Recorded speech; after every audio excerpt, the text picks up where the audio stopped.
What's up everybody, this is Danny, and this week I'm in China testing out the brand new Oppo Find X8 Ultra, and this phone is an absolute beast, and I've been using this for about 2 weeks, and I've partnered with Oppo to share with you my experience with it. I'm going to tell you what makes this smartphone stand out versus the other flagship phones, and of course I'm going to test the monster camera system versus some of the best in the world like the Galaxy S25 Ultra, Xiaomi 15 Ultra, and also throw in the iPhone 16 Pro Max as well. I can't wait to show you what this thing can do. Let's just jump right in. Okay, I know that the Find X8 Pro just came out, so what makes this smartphone so special and what makes it Ultra? Okay, so let's run down the list. The Oppo Find X8 Ultra has an insane feature set, so let's start with the design. This does look way more minimal than the past Oppo Ultra phones, so let me know how you feel about the design change, but regardless, this phone feels very solid. Other flagship smartphones feel expensive too, but this one feels like you're holding a bar of precious metal in your hand. It's hard to explain, but it feels very premium. The display is one of the best that you can get, a flat 6.82-inch 1440p 120Hz LTPO panel with 1600 nits of brightness, even peaks at 2500 nits, so outdoor visibility has been no problem for me so far. 2160Hz PWM dimming, you name it, this display is awesome. You get a premium ultrasonic fingerprint scanner, so super fast and accurate, and you even get IP69 water resistance, so you can even put this in a dishwasher if you want or subject it to pressure water and it will be just fine. What's new this year is there is a shortcut button here on the side, similar to what you've seen on the iPhone. You can choose from preset shortcuts in the menu, but you can't customize this to any app or function yet, but I'm hoping to see that in the future. And carried over from the Pro, you do get a quick button which can quickly launch the camera, and it's touch sensitive, so you can zoom with the quick button while you're shooting in landscape orientation. But oddly, when you're holding it in portrait, you can take a photo with the quick button, but you can't zoom with it, so I'm hoping to see that addition soon via firmware update. If you look on the top there is an IR blaster, so you don't see that much anymore on flagships, so Flaw will be happy about the trolling capabilities of this phone. But I think one of the biggest things that takes this smartphone to the Ultra level is the huge 6100 mAh battery, which is silicon carbon by the way. To be able to fit that huge battery in a slim profile is amazing. The battery life has been solid so far in my travels all day with heavy use. And to top it off, you get 100-watt Super VOOC fast charging, which will take this from 0 to 100 in less than 40 minutes. And also 50-watt wireless charging, and reverse wireless charging is here as well. So the battery is legit. On top of that, all of this is powered by the Snapdragon 8 Elite chipset with 16GB of RAM and up to 1TB of UFS 4.1 storage. While this is running the Chinese version of ColorOS 15, this thing is so smooth, one of the most fluid phones that I've used this year. The animations are silky, very snappy, so the performance is exactly what you would expect out of this processor. And of course, you get great 5G connectivity and Wi-Fi 7 with the 8 Elite. The one thing that people don't talk about enough is the haptic feedback when typing or when you get notifications. And let me tell you something, this is one of the best haptic motors that you're going to get on an Android phone. It's very smooth, quiet, subtle, it's just enough, it's great. So the phone nearly checks off every single box that you would be looking for in a premium smartphone, but I know what you guys are here for, and that is the camera. And I think this is what really pushes it to the next level. This cluster holds 5 cameras. Yes, 5. So this is a penta camera system. The first one is a 50 megapixel main, which is a 1-inch sensor. So this is much larger than the sensors that we see on the iPhone 16 Pro Max or the Galaxy S25 Ultra. Next up is one of the 2 periscope cameras, a 50 megapixel 3x camera. This is one of the biggest sensors available, and for reference, is 300 times larger than the Galaxy S25 Ultra's 3x sensor. So that is wild. Next one is a 6x periscope camera, and this is over 30% larger than the 5x sensor that you'll see on the iPhone 16 Pro Max and the S25 Ultra, and it even performs great at night. This is one that I took of Michael Joseph Gadget Match at night, and look at how clean that is. And to round it out, there's a 50 megapixel ultra wide camera with f2.0 aperture and autofocus. But the interesting one is this small one right here, and that is what Oppo is calling the True Chroma camera. This is a 2 megapixel sensor. This is basically going to give you more precise auto white balancing and more accurate colors. Here's what they showed at the launch presentation. The image gets segmented into a 6x8 grid, and each of those regions are white balanced separately to preserve skin tones and give you more accurate colors, and I've seen some instances where this is very noticeable. So let's get into what you've been waiting for. I can't wait to show you some of the pictures that I took with this phone. Some are mind-blowing, and I think you're going to be surprised how it stacks up with some of the best flagships that are out there.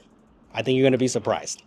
My time with this camera actually started before I went to China for the launch. My son is obsessed with aviation, so we went to Sun and Fun for the first time, and I was surprised how cool the show was. Tons of unique aircraft, so this was a great place to test the Oppo Find X8 Ultra camera. I also got a glimpse of how good the portrait mode is. Look at this, individual hair strands. I've never seen anything like this before. Look at this against the Xiaomi 15 Ultra. This is normally how a smartphone handles hair, but look at the Oppo, literally down to the individual hair strands. So this is next level. I started testing out the zoom, and the results were so impressive it was hard to believe. This is how far I was out to give you some reference, and look at what I was able to capture from this far away. The Blue Angels were flying at the show, so I thought this was a perfect opportunity to see how well the Find X8 Ultra could capture these airplanes in motion, and wow, this camera did not disappoint. I was taking photos from a range of 10x to 30x and even beyond that, and take a look at these photos. I was able to catch them in mid-formation, and these pilots have some incredible skills, so if you haven't seen the Blue Angels fly and you get a chance to, then please do. This is an experience, and I'm glad I got the taste of what this camera could do before I went to China, and just looking back at these photos, I can't believe that these were taken on a smartphone. So the first night that I was in China, I had my iPhone 16 Pro Max with me, so I wanted to test the Find X8 Ultra camera against it at this cozy bar that we went to. And right off the bat, you can see a clear difference when it comes to nighttime photography. The main sensors are great on both, so you'll get great results, but it was the telephoto lenses that really took me by surprise here. Now, this picture really blew me away when looking back at it. This is the 5x telephoto on the iPhone in comparison to the 6x on the Oppo, and they both look great, but when you punch in, take a look at the detail in the sculpture itself. The cracks are so visible on the Oppo, I had to do a double take. Let me punch in even further. This is not your typical over sharpening, this is actual detail. Oppo's processing tends to be a little bit more vibrant, so let me know if you like that. There was some much needed food at the end of the night, which was delicious by the way. Here are some examples of the 50 megapixel ultra wide. This is pointing out to the street with some mixed lighting, and here's a shot of the group inside the bar. A lot more shadow detail being picked up here, so let me know if you're impressed. The iPhone has been known to have the best video on a smartphone, so I want to see how the Find X8 Ultra compared in low light, and let me know if I should do more tests like this in darker restaurants and bars. I think it makes it relatable to a lot of people, so let me know if you think the Oppo is keeping up well with the iPhone. We did go to a much darker bar later in the week, and I think this is a video that shows just how far Oppo has come when it comes to low light video. Take a look at the ice, the contrast, and noise levels on both of these phones. With that 1-inch sensor, there is more natural depth of field too, so I'll surprised at the results here, so let me know if you are as well. Here are some daytime photos compared to the iPhone 16 Pro Max, and I think this will be mostly based on personal preference when it comes to color replication and processing. Xi'an is a vibrant and colorful city, so let me know which one you think captured it better. There are two categories where I think you're going to see the most difference, starting with the portrait photos. Just like at night, you get that bump in vibrancy where it's flatter in color on the iPhone. Both fantastic segmentation of the background.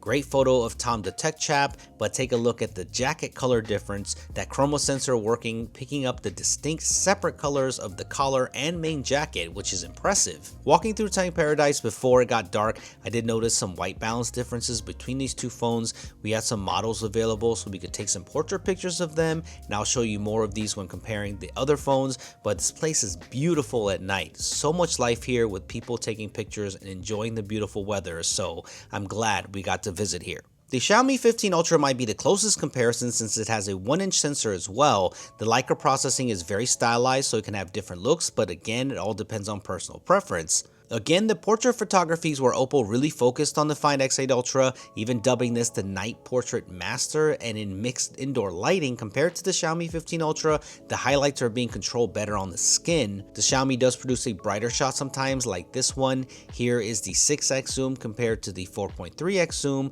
That extra reach can give the photo a different perspective, and I think it's handy to have. The zoom is what I was curious about since the Xiaomi 15 Ultra has a 200 megapixel periscope camera, but if you look at the 10x zoom on the Find X8 Ultra, it looks to be sharper on the bricks. Someone was posing for a picture at the top, and again, the Oppo looks sharper on the subject itself, but both did a great job of capturing that motion. I did end up doing more zoom tests while we were exploring Xi'an city walls. This is a good one. Take a look at how far I am from this building, and I used 30x zoom to take a photo, and both of them did a great job of capturing the writing, which is impressive. But if you look closely, you can see how the Find X8 Ultra preserved the rectangle shapes of the white building building and the individual blocks on the building next to it, so the AI processing was smoother here on the Oppo. We walked to dinner that night, and of course I had to take some photos. Despite the different color renditions, you can see how the Oppo handled the highlights on the lighted pillars in comparison to the Xiaomi. I took a series of rapid shots while walking backwards, and the Oppo took clearer pictures with motion, as you can see. The Xiaomi is a little blurry from the movement, but granted, we were walking fast. I even changed to portrait mode and the results were the same, so the Find X8 Ultra seems to do better with shutter speed, which I know is important to a lot of people, and this is not an easy thing to do at night. We got to the dinner location and we had a massive spread waiting for us. Of course, naturally, we all took pictures of this before digging in. This did give me a chance to test out the macro photography, since both of these phones use the telephoto for macro, which I prefer. Both extremely detailed, but the Oppo does give the option for extended background blur, which you can see here. It's been almost 10 years since I visited China last, and the food here is incredible.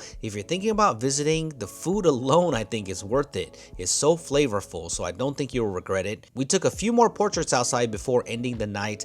I'm really loving the skin tone replication on the Find X8 Ultra. It's some of the best that I've ever seen when it comes to mixed lighting conditions like this. You can see that true chroma sensor working, keeping my t-shirt white and crisp. I love how the skin tone is colorful while picking up the subtle red lighting coming from the environment. It may be subtle, but really captures the accuracy of what I was seeing. Very impressive night portraits. So here's what you've been waiting for, the side-by-sides with the Galaxy S25 Ultra, and I think this is the one that will interest the tech enthusiasts the most. They both produce great photos during the day. You'll notice some differences in brightness, shadows, and color replication, but again, I think this will all depend on personal preference. Both have great dynamic range, but in some instances, I did see better HDR processing like you see here. The S25 Ultra tends to control the highlights heavily, so the shots come out a little darker compared to the Oppo, where things are brighter and have a little bit more vibrancy. So let me know what type of processing that you prefer in the comment section below. This more aggressive highlight control sometimes can help with the harsh lighting, so it does have its advantages. Some pictures can look identical like on this photo,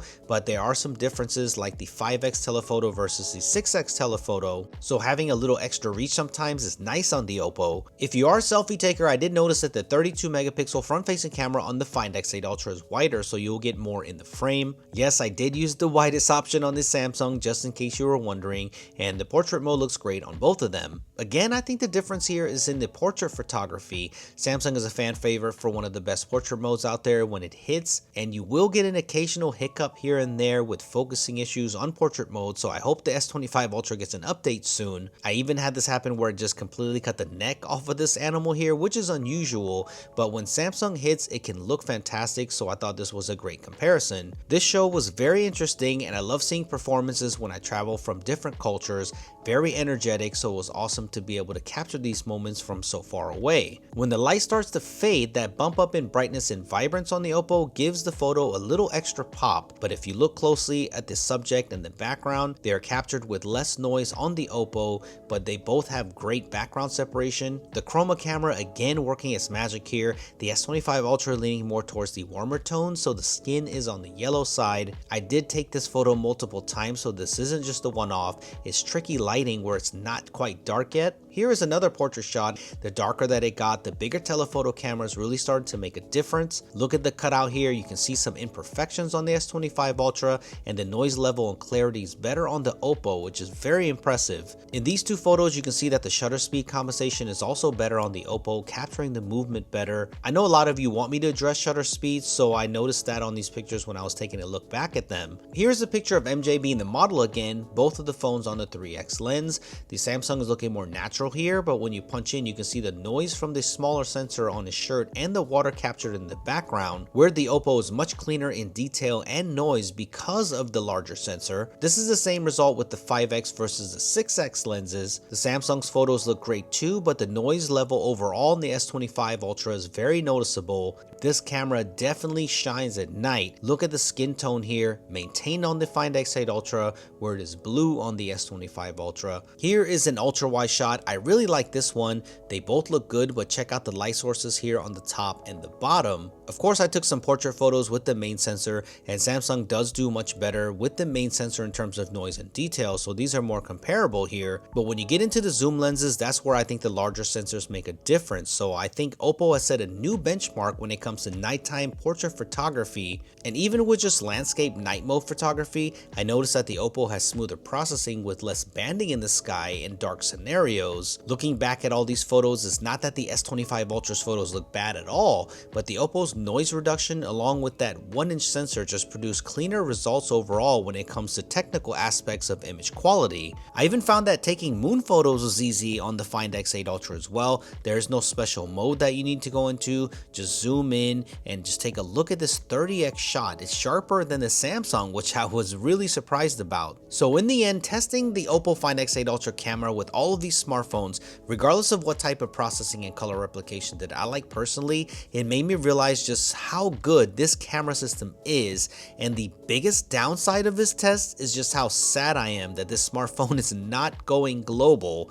This is only being sold in China, and I think that's a shame because I think more people should be able to experience this phone and how incredible this camera is. So let me know what you think. Are you impressed with the Oppo Find X8 Ultra? Sound off in the comments below. And what's even more crazy is that the results that I got from this camera while I was in China wasn't even the final camera software. When I got home, I got a significant update that enabled 4K 120 frames per second video with image quality improvements as well, and I got to test those out at Universal's Epic Universe before it opened. So let me know if you want to see more from this camera. Thank you for watching this. Thumbs up if you want to let Oppo know to make this phone global, and I will see you in the next one.